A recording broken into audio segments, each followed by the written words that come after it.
நம்மோடு பத்திரிகையாளர் திரு அரவிந்த் குணசேகரன் இணைந்திருக்கிறார். வணக்கம் சார். வணக்கங்க சார், இப்போ சொத்து குவிப்பு வழக்கில் அமைச்சர்கள் மீதான அந்த சொத்து குவிப்பு வழக்கில் நேரில் ஆஜராக வேண்டும் அப்படின்ற உயர்நீதிமன்றத்தினுடைய உத்தரவுக்கு இடைக்கால தடை அப்படின்றது விதிக்கப்பட்டிருக்கு. உங்களுடைய பார்வை?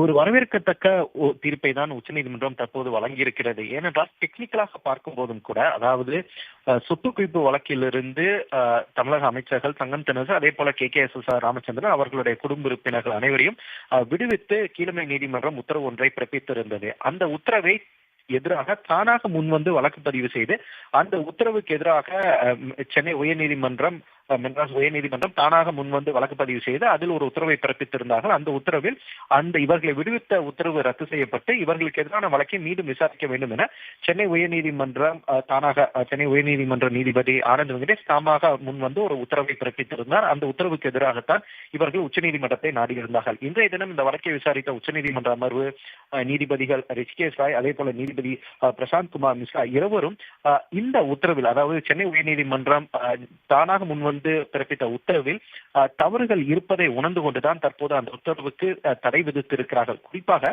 இதுபோல் MP MLAக்கு எதிரான வழக்கை தாமாக முன்வந்து கிரிமினல் ரிவிஷன் பெட்டிஷனை பதிவு செய்து வழக்கு விசாரிக்க வேண்டும் பட்சத்தில் அவர்களை அந்த வழக்குகளை 2 நீதிபதிகள் கொண்ட அமர்வு தான் விசாரித்திருக்க வேண்டும். இது போல ஒரு நீதிபதி கொண்ட அமர்வு விசாரித்திருக்க முடியாது என்ற ஒரு டெக்னிக்கல் அந்த ஒரு இஷ்யூவையும் இவர்கள் இன்றைய தினம் வாதத்தில் அமைச்சர்கள் தரப்பு முன்வைத்தனர். அதே போல மெரிட்டிலையும், அதாவது இந்த வழக்கை கீழமை நீதிமன்றத்தில் 2 குற்றப்பத்திரிகைகள் தாக்கல் செய்யப்பட்டிருந்தது. ஒன்று, இவர்களுக்கு எதிராக அந்த வழக்கில் மேல் விசாரணை செய்து இவர்களுக்கு எதிரான எந்த ஆதாரமும் இல்லை என்ற 2வது அறிக்கையும் தாக்கல் செய்யப்பட்டிருந்தது. எனவே இந்த 2 அறிக்கைகள் இருக்கும் பட்சத்தில் அமைச்சர்களுக்கு எதிரான அறிக்கையை மட்டுமே கவனத்தில் எடுத்துக்கொண்டு அதனை மட்டுமே மையமாக கொண்டு சென்னை உயர்நீதிமன்றம் தாமாக இது போல ஒரு உத்தரவை பிறப்பித்திருக்க முடியாது என்ற வாதத்தை தான் அமைச்சர்கள் சார்பில் உச்சநீதிமன்றத்தில் முன்வைத்திருந்தார்கள். அதனை ஏற்றுக்கொண்டுதான் தற்போது உச்சநீதிமன்றம் இவர்களுடைய மேல்முறையீட்டு மனுவை மட்டும் விசாரணைக்கு எடுத்துக் கொள்ளவில்லை.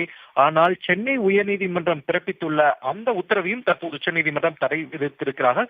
அதே போல விசாரணையில் தமிழக அரசும் ஒரு முக்கியமான வாதத்தை உச்சநீதிமன்றத்தில் இன்றைய தினம் தெரிவித்திருந்தார்கள். அதாவது இந்த உத்தரவுக்கு எதிராக தமிழக அரசும் உச்சநீதிமன்றத்தில் மேல்முறையீடு தாக்கல் செய்ய இருக்கிறோம். ஏனென்றால் அமைச்சர்கள் தனியாக அவர்களுக்கு எதிரான தீர்ப்புக்கு எதிராக அவர்கள் மேல்முறையீடு செய்திருக்கிறார்கள்.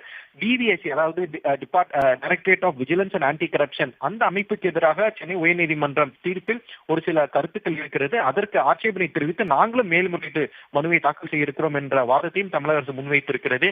எனவே அனைத்தையும் கேட்டுக்கொண்ட பிறகுதான் உச்சநீதிமன்றம் தற்போது சென்னை உயர்நீதிமன்ற உத்தரவுக்கு தற்போது இடைக்கால தடையை விதித்திருக்கிறார்கள். நன்றி சார், இணைந்து உங்களுடைய கருத்துக்களை முன்வைத்தமைக்காக.